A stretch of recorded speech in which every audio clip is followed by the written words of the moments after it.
Assalamualaikum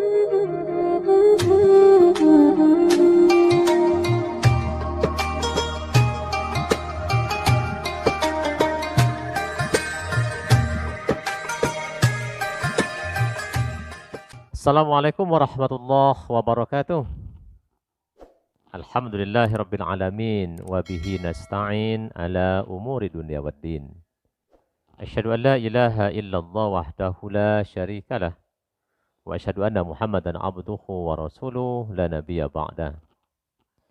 Para pecinta dan sahabat dakwah pencerahan dimanapun Anda berada, bersyukur kita kepada Allah pada hari ini, hari yang ke-23 Ramadan 1442 Hijriah. Kita masih diberi kesehatan oleh Allah, masih diberi kesempatan untuk bisa berubudiah dengan sempurna, insya Allah pada hari ini dan sampai malam nanti. Mudah-mudahan kita semua senantiasa mampu melahirkan karya-karya terbaik, amal-amal terbaik dalam hidup kita, karena amal terbaik itulah yang akan menjadi patokan penilaian yang akan diberikan oleh Allah Subhanahu wa taala kepada kita. Kemudian kita bersalat kepada Rasulullah SAW dengan ucapan Allahumma sholli ala Muhammad wa ala ali Muhammad. Para pecinta dan sahabat dakwah pencerahan, pada hari ini kita akan coba bahas sedikit, sampaikan informasi berkaitan dengan diet ala Rasulullah SAW. Hari ini atau zaman sekarang ini banyak orang melakukan pola berbagai macam diet, ya. Bisa dengan mengkonsumsi obat, bisa mengkonsumsi herbal dan lain sebagainya. Gunanya agar mereka bisa langsing, ya, punya tubuh yang ideal dan lain sebagainya. Maka seperti apakah diet Rasulullah SAW yang membuat Rasul itu sehat, prima, ya, selama hidupnya, ya, nggak ada penyakit yang seperti hari ini, ya, penyakit-penyakit degeneratif, ya, jantung, diabetes dan lain sebagainya. Inilah yang kita coba lihat, kita coba baca informasinya, ya. Mudah-mudahan bisa memberikan pencerahan kepada kita dan bisa kita ikuti dalam kehidupan kita, melakukan pola makan yang mesti harus kita lakukan. Para pecinta dan sahabat dakwah pencerahan, Rasulullah ini merupakan sosok yang luar biasa bagi kita. Rasul merupakan suri tauladan, ya, uswah hasanah bagi kita. Karena kata Allah, laqad kana lakum fi Rasulillahi uswatun hasanah. Jadi pada diri Rasulullah itu banyak contoh keteladanan yang mesti menjadi acuan kita. Ya, maka salah satunya bisa kita lihat bagaimana diet ala Rasulullah ini. Kalau kita cermati, maka kita mendapatkan informasi bahwa Rasulullah SAW itu, ya, pola makan beliau ternyata amat sederhana sekali. Ya. Rasul punya pola makan yang amat sederhana. Lalu pola makan sederhana inilah yang kemudian rupanya dikembangkan, ya, diikuti oleh para sahabatnya. Sehingga para sahabatnya pun juga menjadi pribadi-pribadi yang sehat.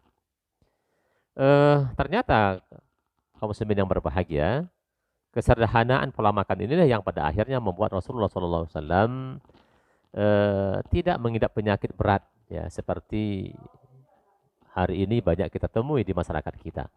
Banyak penyakit-penyakit degeneratif, ya, seperti penyakit diabetes, penyakit jantung, penyakit jantung kronis umpamanya, ya, macam-macam lah terjadi pada hari ini, ya. Maka Rasul alhamdulillah terhindar dari berbagai penyakit seperti itu. Rupanya yang menjadi rahasia, ya, di balik itu semua, di samping merupakan sebuah ikhtiar, ya, izin Allah Subhanahu wa taala, dia punya pola makan yang sangat sederhana ini. Dan konsep-konsep ini yang akhir ini menurut para ahli ini banyak diaplikasikan. Jadi pola makan yang sederhana ini yang banyak diaplikasikan oleh para dokter, ya, untuk menyembuhkan berbagai macam penyakit yang diderita oleh pasien-pasien hari ini. Konsep-konsep makan Rasulullah, ya, yang tidak kalah pentingnya juga, ya, di samping punya pola makan yang sederhana, lalu yang penting adalah bagaimana pola pengunyahan makanan yang sempurna. Jadi pola mengunyah makanan yang sempurna, yang kadang-kadang kita nggak sabaran untuk mengunyah ini. Baru 1-2 kali kunyah lalu kita telan. Ya, padahal itu tidak membuat kita sehat. Ya. Rasul mengunyahnya dengan sempurna. Kemudian Rasul juga tidak meniup makanan. Jadi walaupun panas umpamanya dia tidak akan tiup makanan itu. Ya, tetapi dia biarkan dulu ya sampai bisa dimakan. Kemudian yang paling penting lagi ada makan dengan ragam makanan yang sederhana atau yang kita sebut dengan food combining.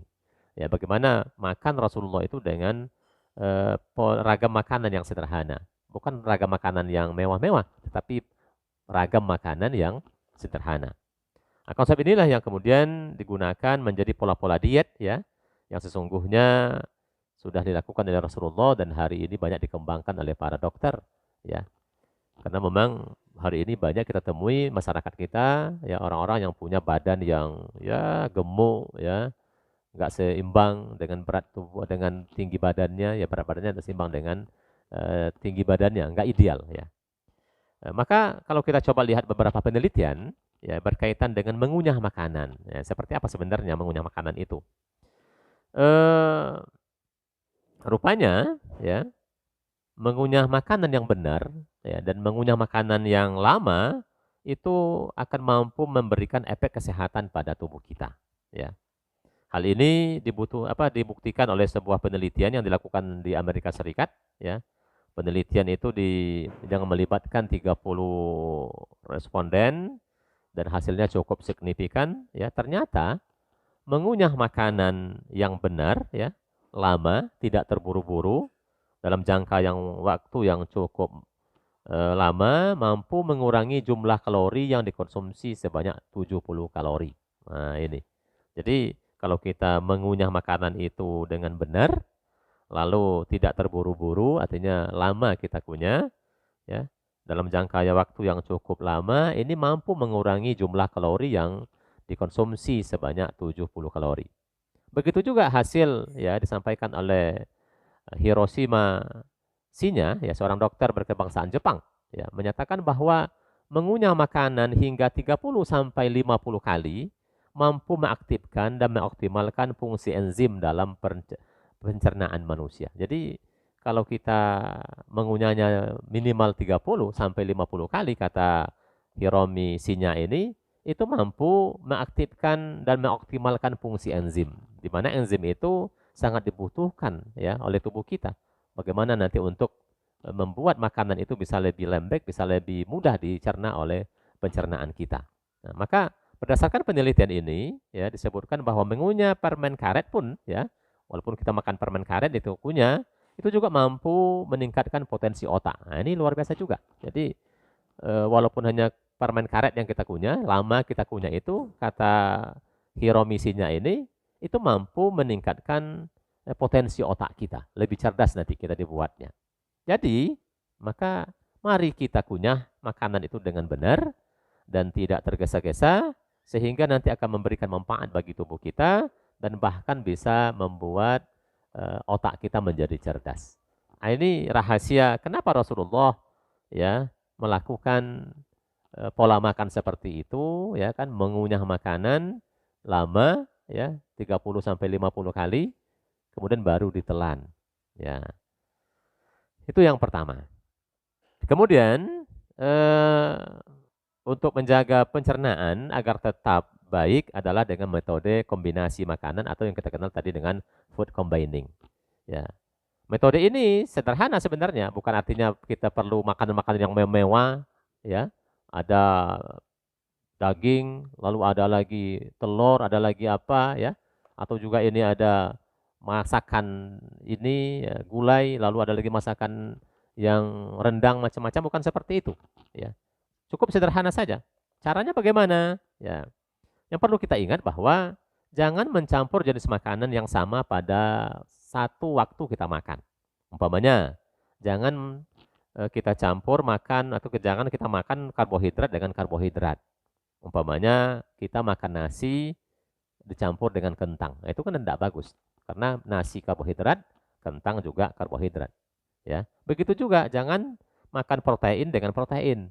Umpamanya telur dengan daging. Ya, jadi harus kita hindari. Ya. Jadi nasi dengan kentang harus dipisah. lalu telur dengan daging itu juga mesti dipisah. Nah, karena kalau ini terjadi, ya, kalau itu kita lakukan, ya, maka setiap ragam makanan yang kita makan itu memerlukan enzim yang berbeda, ya. Maka oleh sebab itu semakin banyak ragam makanan yang dimakan, tentu juga semakin banyak enzim yang diperlukan untuk mengolahnya, ya. Jadi kalau satu makanan yang kita makan itu juga sedikit enzim yang diperlukan. Tapi kalau banyak makanan yang berbeda seperti itu juga diperlukan banyak enzim yang diperlukan untuk mengolahnya. Maka oleh sebab itu mulailah dengan yang tidak memberatkan pencernaan kita, ya. Karena setiap jenis ragam makanan yang kita konsumsi itu perlu waktu yang tidak sama untuk dicerna oleh tubuh kita. Jadi mulai dengan makanan-makanan yang mungkin yang ringan, ya. Kalau kita ada buah, kita mulai makan dengan buah, ya. Jadi selama ini kita kan salah. Buah itu kita makan, kita anggap sebagai pencuci mulut. Jadi sehabis makan nasi, lalu nanti kita makan buah. Nah itu enggak jadi efektif buah kita.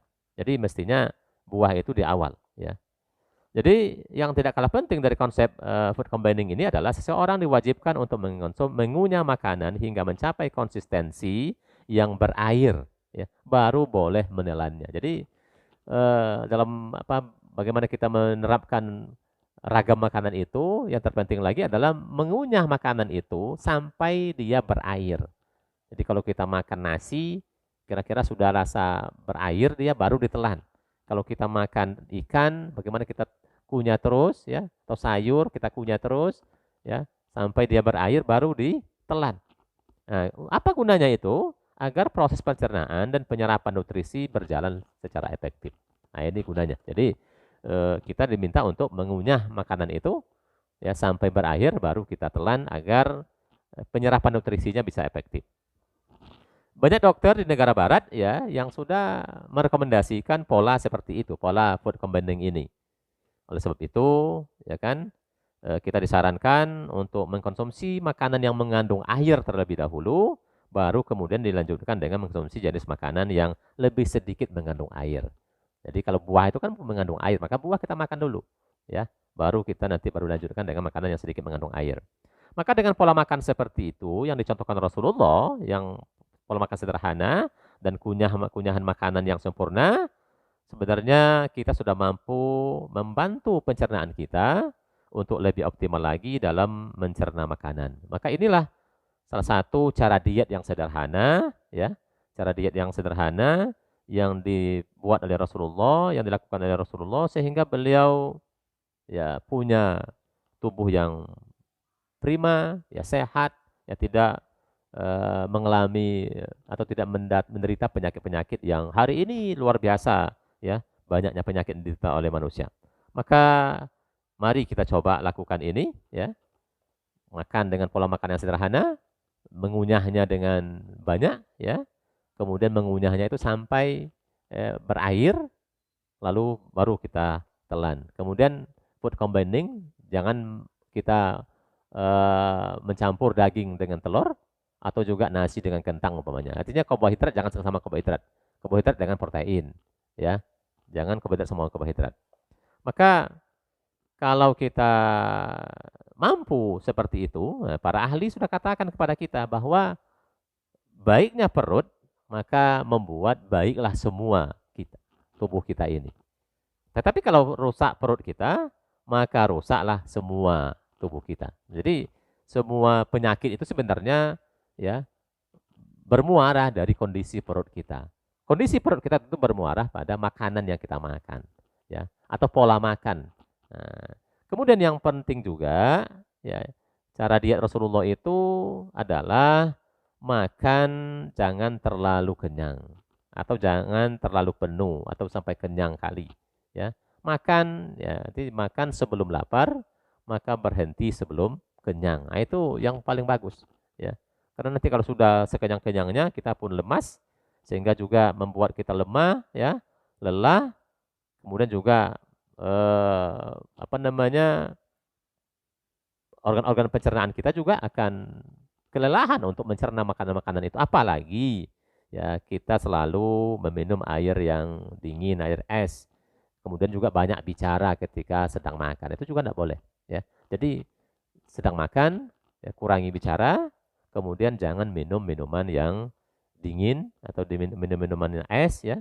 Insya Allah dengan seperti itu ya kita akan mencoba memperbaiki perut kita. Maka ketika perut kita sudah baik, insya Allah atas izin Allah badan kita, tubuh kita pun juga akan bisa sehat. Kenapa? Karena memang seluruh nutrisi yang masuk ke dalam organ-organ dalam tubuh kita pasti akan melewati saluran pencernaan. Maka kalau saluran pencernaan itu bermasalah, tentu nutrisi ini akan menumpuk dan tidak bisa digunakan lagi. Nah, jadi ini yang perlu kita perhatikan dalam mengatur pola makan kita. Mudah-mudahan kaum muslimin yang berbahagia, ya Allah Subhanahu Wa Taala sudah mengingatkan ke kita, ya kulu washrabu wala tusrifu, makan dan minumlah, tetapi jangan berlebihan. Ini yang mesti harus selalu kita kawal diri kita, kuasai nafsu kita, ya. Apalagi ketika kita akan berbuka nanti, ya. Kadang-kadang kita nggak sabaran, makan semuanya mau kita makan. Ya. Padahal itu akan membuat tubuh kita juga tidak akan sehat. Mudah-mudahan ada manfaatnya bagi kita semua. Mudah-mudahan diet pola Rasulullah ini bisa kita terapkan. Nggak perlu ada berbagai macam obat, ya. Nggak perlu ada berbagai macam-macam resep-resep dari dokter. Cukup kita mengatur pola makan kita. Insya Allah kita akan menjadi pribadi-pribadi yang sehat, pribadi-pribadi yang kuat. Dan tentu ketika punya tubuh yang sehat, ya kuat, kita pun mampu beribadah dengan baik. Nasrul minallah wa fathun qarib wa basyiril mu'minin. Wassalamualaikum warahmatullahi wabarakatuh.